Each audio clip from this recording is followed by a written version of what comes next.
Assalamualaikum warahmatullahi wabarakatuh. Perkenalkan, nama saya Dedi Aprianto dari Program Pascasarjana Angkatan 18 Institut Bisnis dan Teknologi Pelita Indonesia. Salam sejahtera untuk kita semua.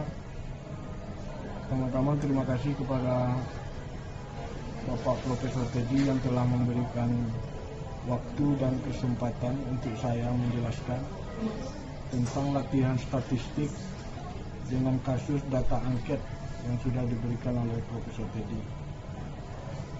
Saya akan coba jelaskan tentang sebuah kasus yang dimulai dari data angket. Baik,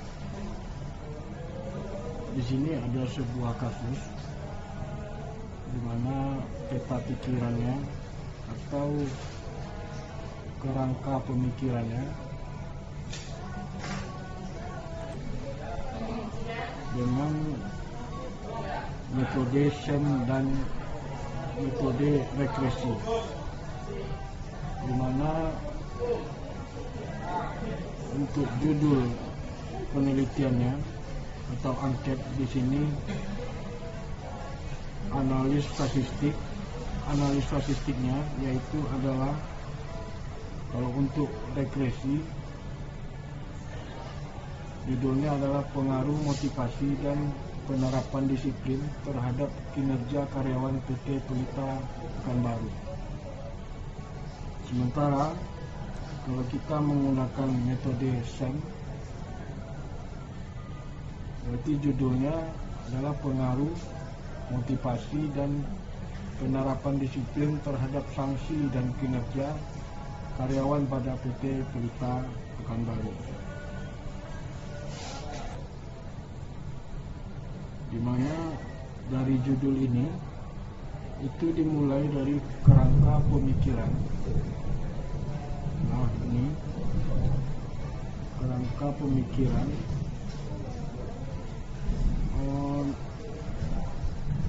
di sini adalah yang disebut dengan metode SEM. Jika metode SEM ini memiliki 4 variabel, di mana ada variabel eksogen yaitu motivasi dan disiplin. Nah, sementara variabel endogennya adalah sanksi dan kinerja karyawan. Ini kalau kita menggunakan metode SEM.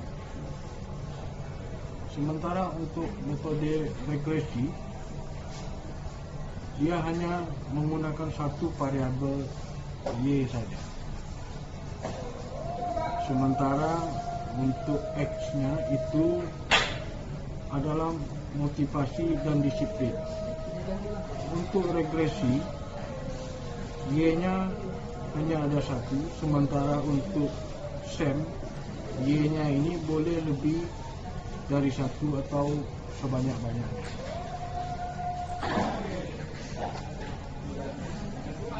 Dan dari data ini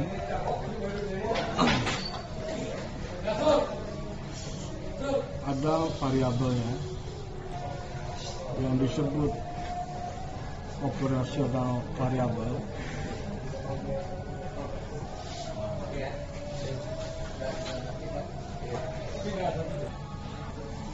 di mana operasional variabel sudah ada di data penelitiannya, yaitu memiliki 4 variabel. Variabel yang pertama yaitu motivasi, atau bisa disebut juga X1. Sementara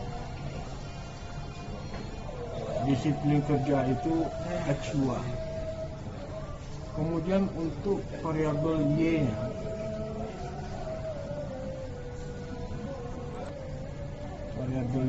yaitu penerapan sanksi Dan untuk variabel Y2-nya adalah kinerja. Dari sini kita dapat indikatornya. Untuk motivasi ada 5 indikator, yaitu fisiologi, rasa aman, sosial, penghargaan, dan aktualisasi diri. Sementara untuk variabel Y-nya itu ada peringatan dan teguran. Peringatan dan teguran. Kemudian penugasan kembali, penurunan pangkat, dan pemberhentian. Sementara untuk Y2-nya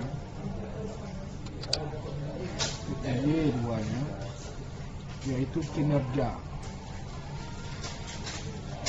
Efektif dan efisien, yang kedua indikatornya yaitu tanggung jawab,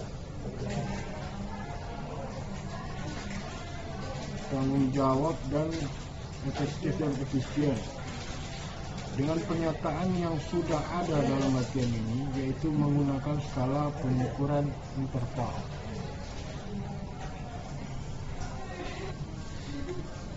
Kemudian dari kerangka pemikiran ini kita bisa melihat bahwasanya motivasi kerja itu berhubungan dengan kinerja karyawan, dan disiplin berhubungan dengan kinerja karyawan.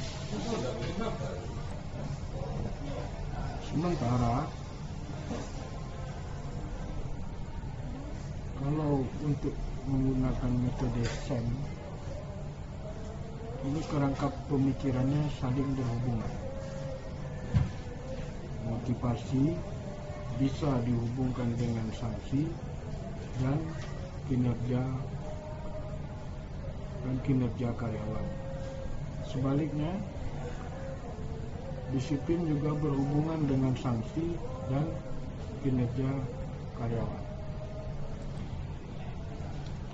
Nah, setelah kita menentukan judul, maka kita harus menentukan, yaitu adalah latar belakang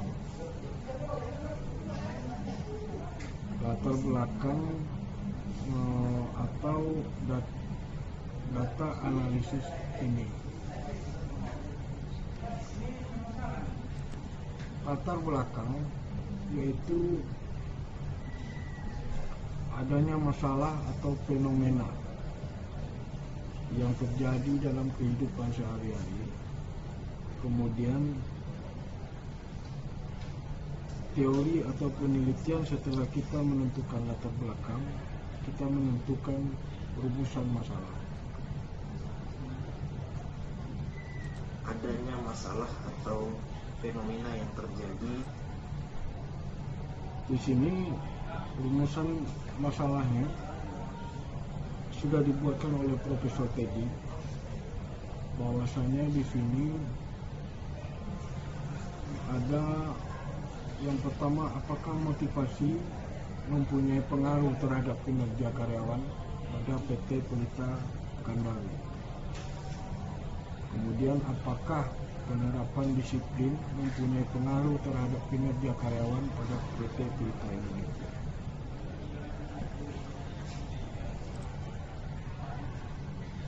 Apakah motivasi mempunyai pengaruh terhadap sanksi pada PT Pelita Pekanbaru. Yang keempat, apakah penerapan disiplin mempunyai pengaruh terhadap sanksi pada PT Pelita Pekanbaru. Dan yang kelima, apakah sanksi mempunyai pengaruh terhadap kinerja karyawan pada PT Pelita Pekanbaru.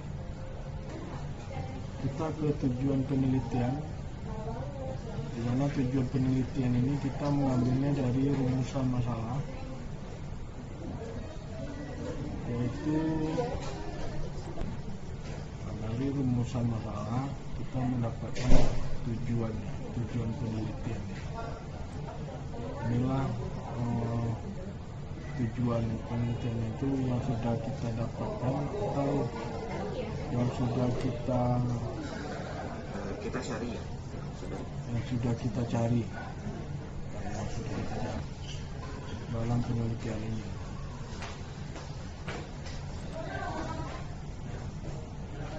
Sebelumnya kita ingatkan juga untuk yang diwarnai dengan warna hijau ini adalah untuk membatasi metode SEM itu sendiri. Selanjutnya adalah manfaat dari penelitian ini, yaitu manfaat teoritisnya. Yang pertama adalah itu pada ilmu yang diteliti, misalnya teori kinerja atau teori motivasi. Dan yang kedua yang B-nya adalah peneliti berikutnya. Jadi manfaat ini ada dua, untuk manfaat teoritis, yaitu pada ilmu yang telah diteliti tentang teori kinerja dan teori motivasi. Dan selanjutnya untuk peneliti yang berikutnya. Yang kedua adalah manfaat praktis untuk stakeholdernya, misalnya perusahaan, karyawan, regulator, dan lain-lain. Selanjutnya hipotesis yaitu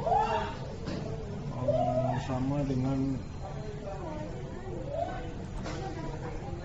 hipotesis itu hampir sama dengan tujuan penelitian, yang dimana di sini hipotesisnya yang pertama adalah terdapat pengaruh motivasi terhadap kinerja karyawan pada PT Pelita Pekanbaru. Yang kedua, terdapat pengaruh penerapan disiplin terhadap kinerja karyawan di PT Pelita Pekanbaru. Terdapat pengaruh motivasi terhadap sanksi pada PT Pelita Pekanbaru. Terdapat pengaruh penerapan disiplin terhadap sanksi pada PT Pelita Pekanbaru. Dan yang terakhir, terdapat pengaruh sanksi terhadap kinerja karyawan pada PT Pelita Pekanbaru. Ini kita ingatkan lagi, untuk bagian yang diwarnai dengan warna hijau ini adalah membatasi kita menggunakan metode SEM. Nah, dari keterangan yang sudah disampaikan ini, kita sudah bisa mendapatkan latar belakangnya, rumusan masalah, tujuan penelitian, manfaat penelitian, dan hipotesis. Yaitu dengan operasional variabelnya yang sudah kita teliti di sini. Selanjutnya kita akan coba masuk ke Excel, di mana untuk melakukan uji statistiknya. Di sini saya ingin menjelaskan secara singkat bahwasanya datanya. Di sini ada respondennya yang terbagi. Yang pertama adalah peserta didiknya, kedua usia, yang ketiga masa kerja, dan yang keempat gender. Nah, di sini untuk pendidikannya itu ada dari SMA, S1, dan S2. S3 SMA. Di sini kita lihat dulu nih, akhirnya bahwasanya di akhir itu ini tidak ada SMA, D3, S1, dan S2. Sementara untuk usianya Ini ada Gen Z dan Gen Y. Dan untuk masa kerja itu dimulai dari 6 tahun sampai 30 tahun, dan gendernya itu adalah laki-laki dan perempuan. Maka dari data ini kita akan coba buat untuk mencari cara cepatnya. Iya. Jadi dari pendidikannya, jika dia SMA berarti akan diberi tanda nomor 1, dan jika dia D3 akan diberikan tanda nomor 2, dan jika dia S1 diberikan tanda nomor 3, dan S2 itu ditandai dengan nomor 4. Nah, ini sudah kita buatkan di data ini, sudah termasuk di pendidikan, usia, masa kerja, dan gender, di mana data yang hijau ini kita hasilkan dari susunan data yang dari yang putih ini. Setelah kita tahu data kita, selanjutnya kita akan menganalisis data tersebut. Berapa orang per indikatornya, baik berdasarkan pendidikan, berdasarkan usia, masa kerja, dan gender. Kita akan identifikasi berapa jumlah responden kita berdasarkan variabelnya. Nah, ini contohnya. Pertama kali kita buat di sini. Ini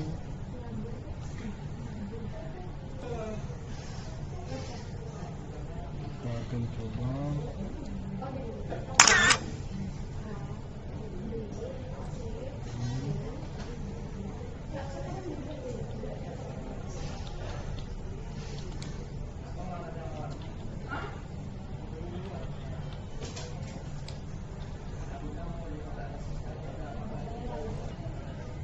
ada 4 variabel untuk pendidikan.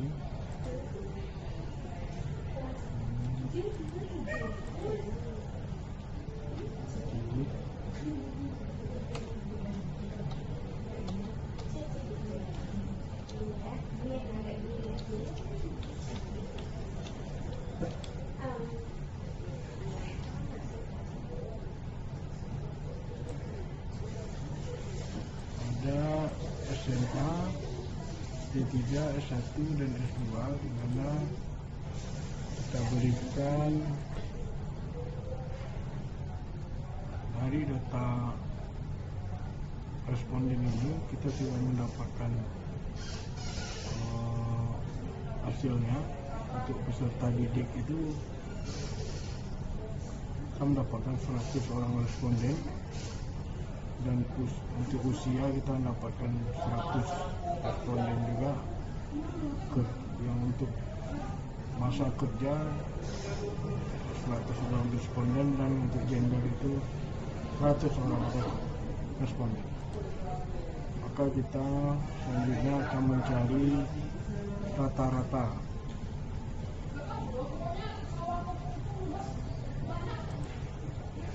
Untuk mencari rata-rata, kita akan buat ini sama dengan yang di atas.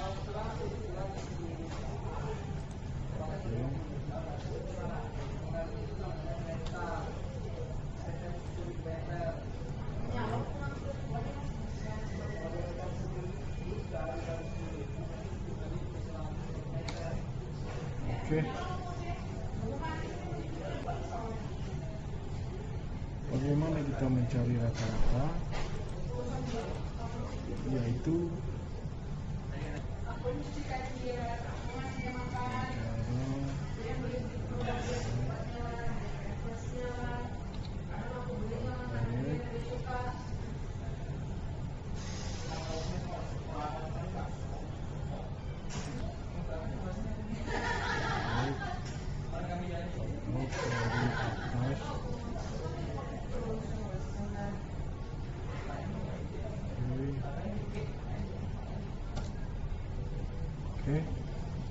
Kalau ketemu angkanya 33,90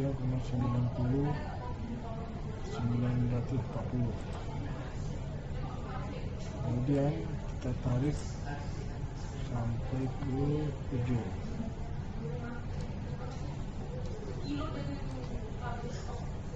Oke.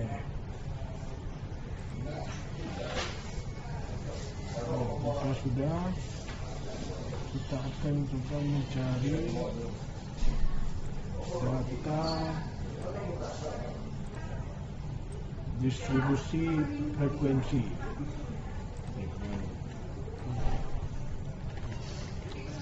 Distribusi frekuensi.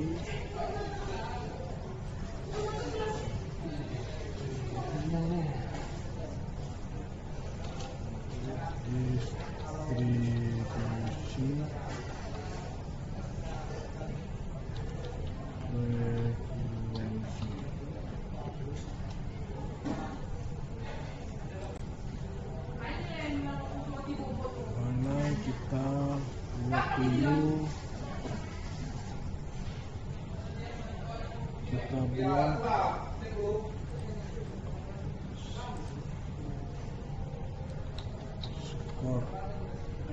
skornya dahulu.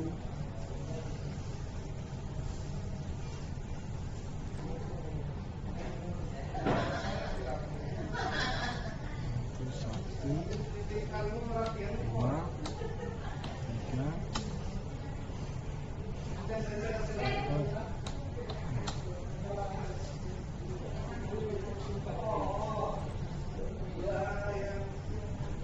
Nah, di sini adalah total.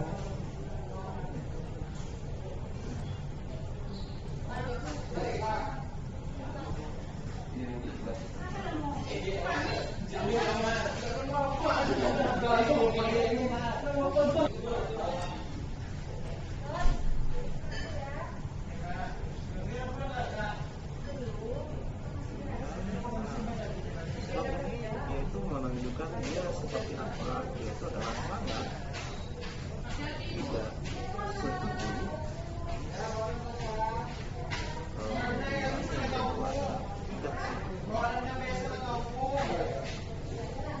Anggapan respondennya ya, kemudian juga kurang setuju, kemudian setuju, kemudian sangat setuju. Yaitu adalah sangat. Skor ini yaitu menunjukkan dia seperti apa, yaitu adalah sangat.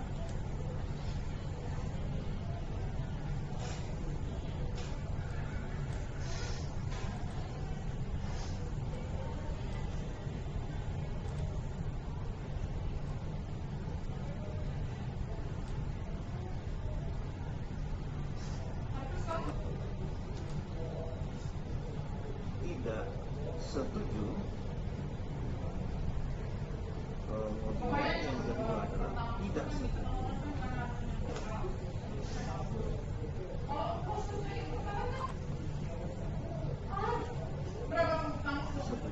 Setuju.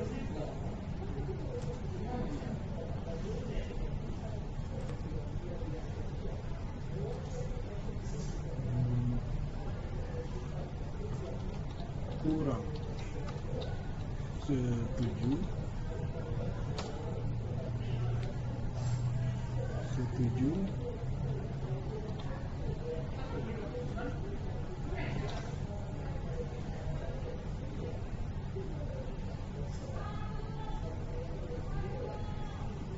Dan sangat setuju.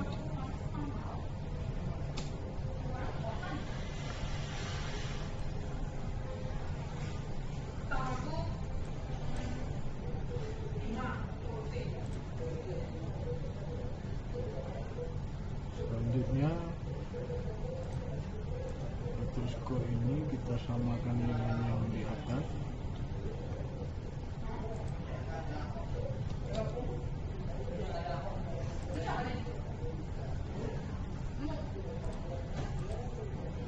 Nah, ini kita tarik sampai ke ujung. Oke.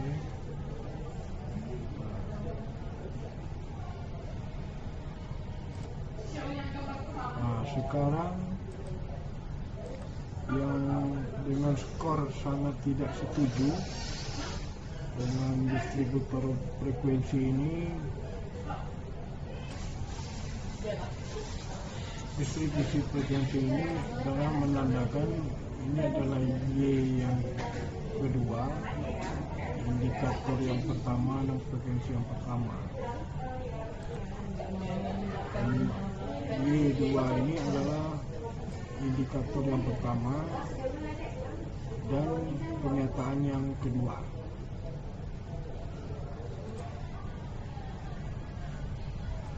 Ini kita sama dengan objek dari atas.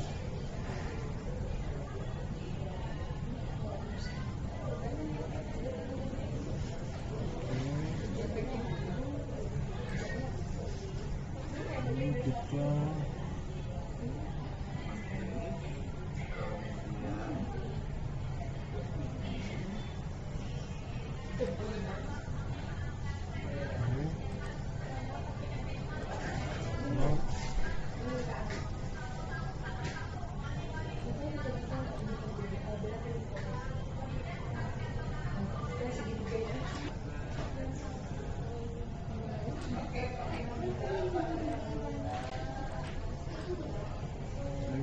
plot ke bawahnya.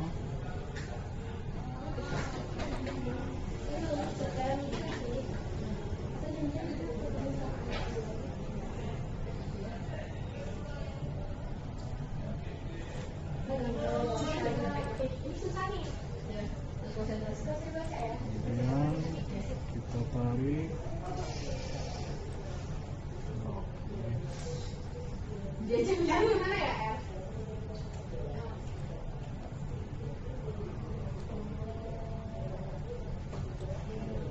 Nah, itu dia. Wah.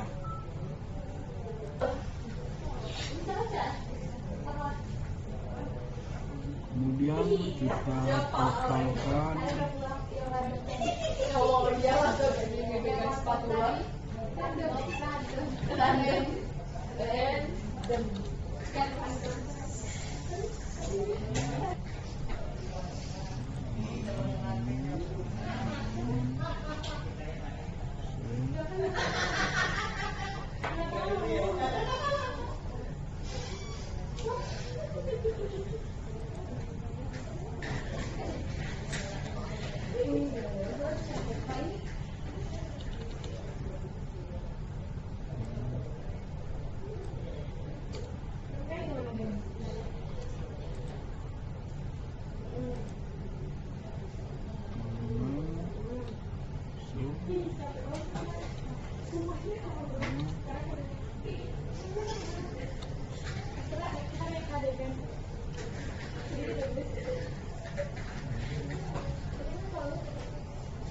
tarik ke samping.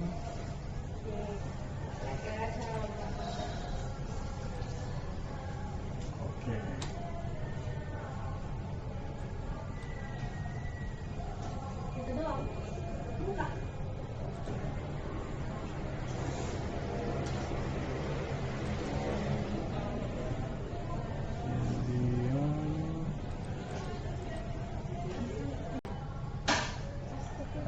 Kita buat totalnya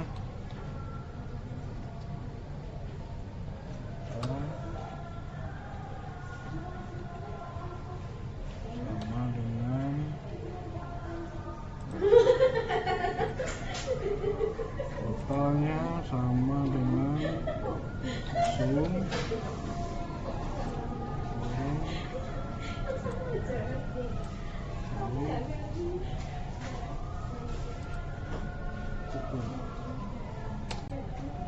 Oke, nah ini dia hasil.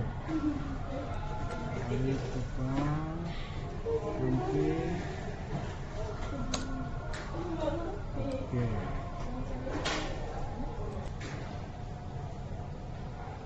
Ini semua data responden itu 100. Nah, kenapa ada yang 80, 28?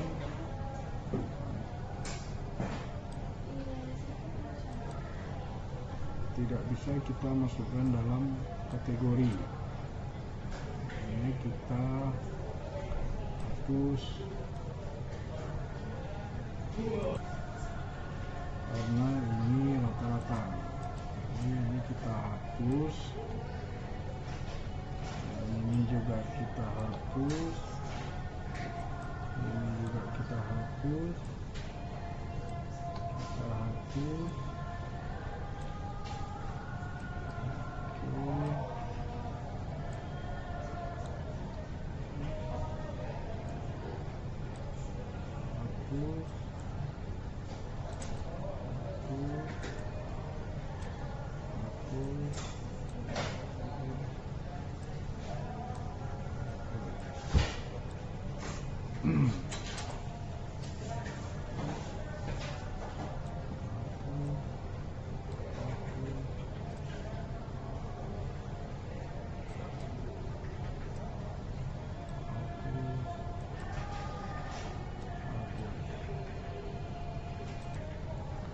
Jadi inilah data dari distribusi frekuensi yang kita dapat.